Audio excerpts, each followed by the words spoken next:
Hi, I'm Giulietta, and I work at the European Bioinformatics Institute, and I'm going to take you through Ensembl variation. In this example, we will explore the human PTPN22 gene locus and look at sequence variation in that region. We're using Ensembl 66.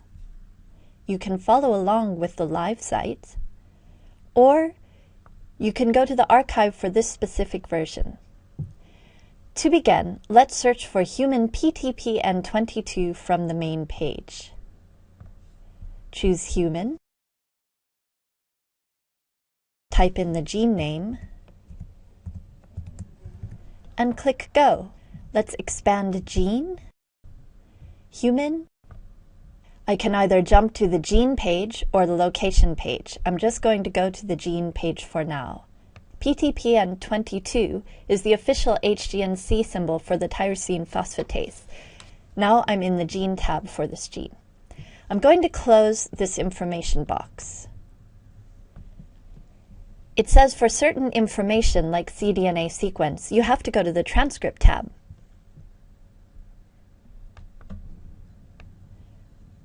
The transcript table and diagram below shows many splice variants. So we can see there are 6 protein coding transcripts, or splice variants, and 5 non-coding transcripts. I'm going to collapse this transcript table for now.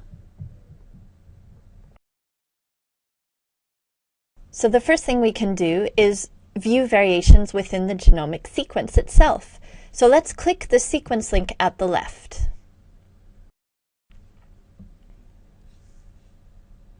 This is the genomic sequence in the PTPN22 gene region, with exons highlighted in red. Click on Configure this page to turn on the variation.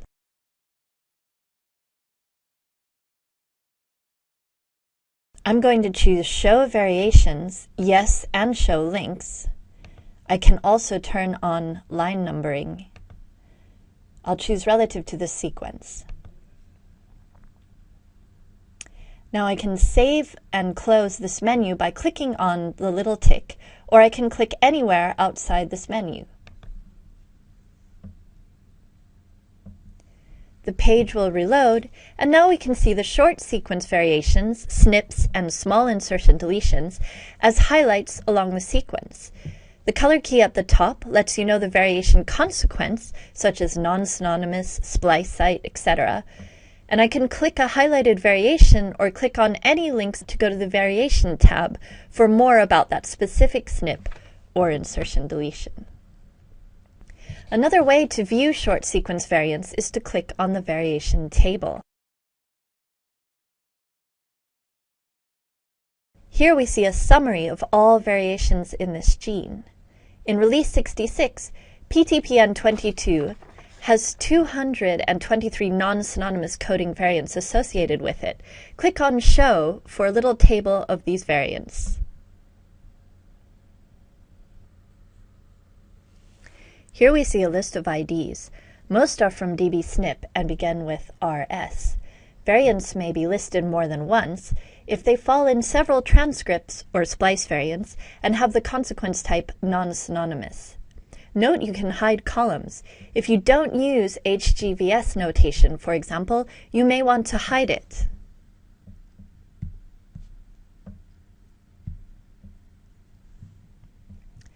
The SIFT and polyphen columns show predicted effects on protein structure and function. What about larger variants? Copy number variations, or CNVs, are classified as structural variations. Click on the link at the left to reveal CNVs in this region. The variants are drawn as black if they are CNVs, or gray bars, and clicking on them reveals information about them.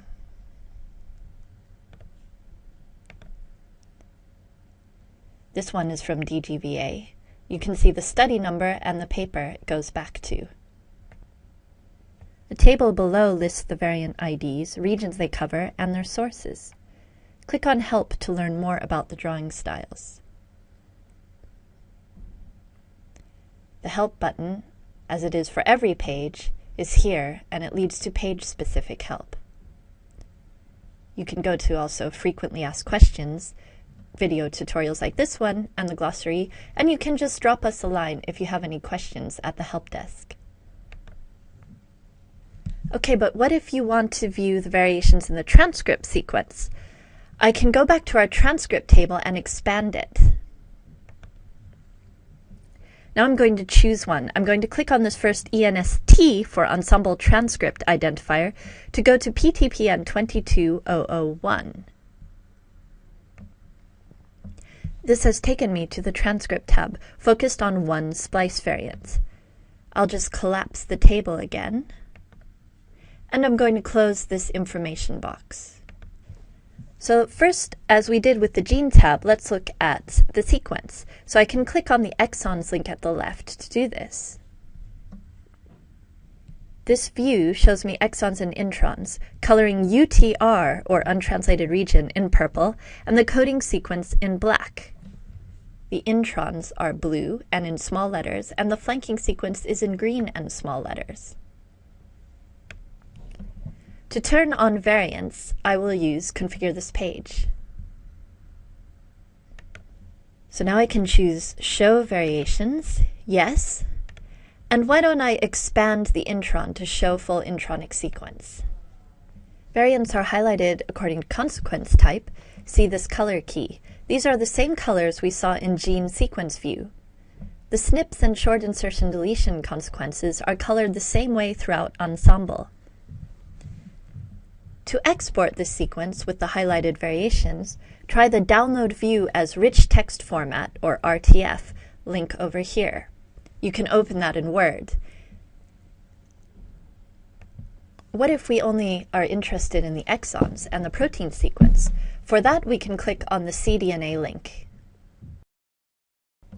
The cDNA link takes me to a spliced cDNA view with variants already drawn by default.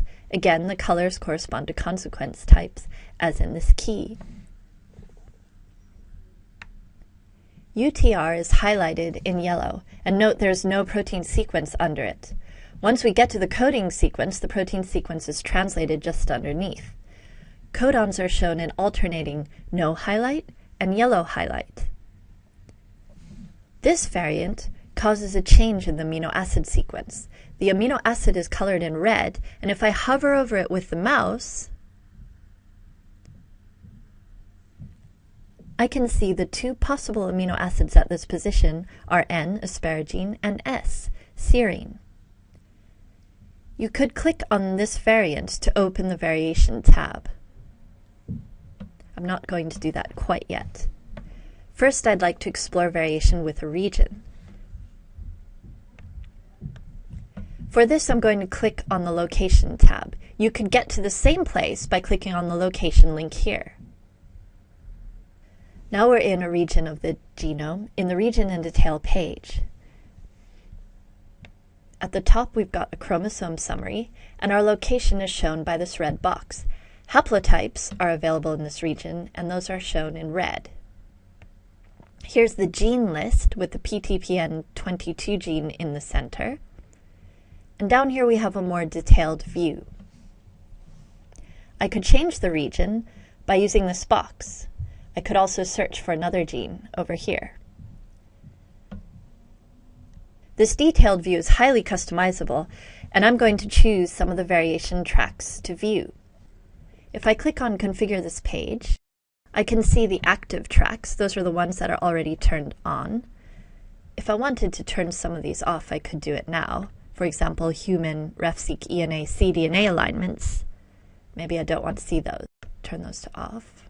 The tracks that I do want are in the germline variation menu. So if I go to this menu and click on it, I can see all my options for variation. Let's select sequence variants, dbSNP and all other sources. Let's also choose a specific set from the 1000 Genomes project. I'll choose the 1000 Genomes high coverage set for the CEU population, so that's a HapMap code, Utah residents with European ancestry. I'm also going to scroll down to choose structural variants, all sources.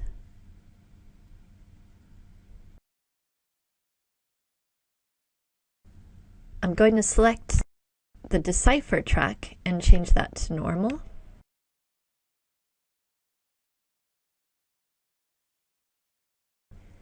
And I won't choose them now, but you could go back to somatic mutations to choose mutations in cancer from the Cosmic project.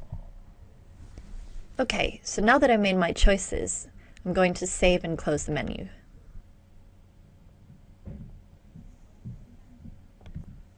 The first thing I notice is the decipher tracks.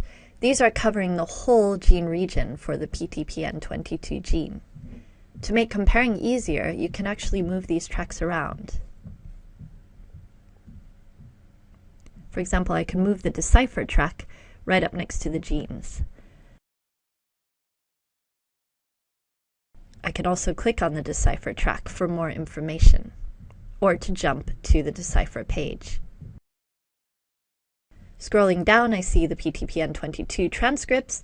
I had left this one on, which is the CCDS transcripts, and then I have the sequence variants, which are again colored according to consequence type as before, and you can see what they are in the variation legend. For example, the yellow ones here are non-synonymous coding SNPs. I also see a smaller SNP set from the 1000 genomes CEU population, and if you're not sure what a track is, if it's cut off or shortened, you can actually just hover over it, and you can find out what it is, and the I button will let you know more information about it. Structural variants can also be drawn in this upper panel to compare them to the gene list. This is a bit of advanced functionality. Let's go to configure this page and try it. If we go to configure overview image instead of region image, which we were in, I can see fewer options than before. So now if I go down to germline variation, it's really just going to give me the structural variants. I'll close it, and you can see structural variants are there along the gene list. Again, if you click on them, you can find out more information.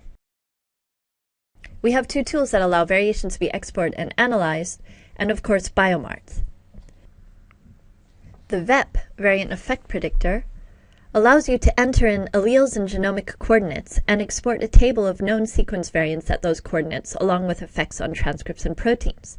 The Region Report tool allows you to input a genomic region, chromosome and base pairs, and export variations, including structural variants, along with other information like genes. I'm going to go back to the home page and search for a variant. Searching for a variation will bring us to a variation tab of specific information about that one SNP. Let's search for RS326 from the main page.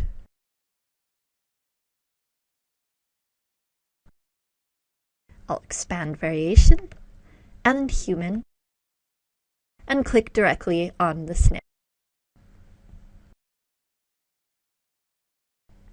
Now we're in the variation tab. You can see icons or pictures here that will lead you to specific information about the variation. I can see that I'm working with DB SNP 135 in this current release. So if we want to go to phenotype data, for example, we can either click on the picture here or go to the link at the left. So I'm going to go to phenotype data. I can see that the SNP is associated with HDL levels and also triglycerides. Notice the phenotype data link at the left is highlighted. You can also jump to the OMIM record, in this case, or the individual article that led to the study. Let's go back up to explore this variation. Maybe I want to see population frequencies, so I just click on the population genetics image. I've got different 1000 genomes populations shown graphically here. For example, I can see in our CEU population, the one we were looking at before, we've got 74% of the allele A and 26% of the allele G. I can also see this in the table below. Thanks for listening, so give it a try and let us know what you think.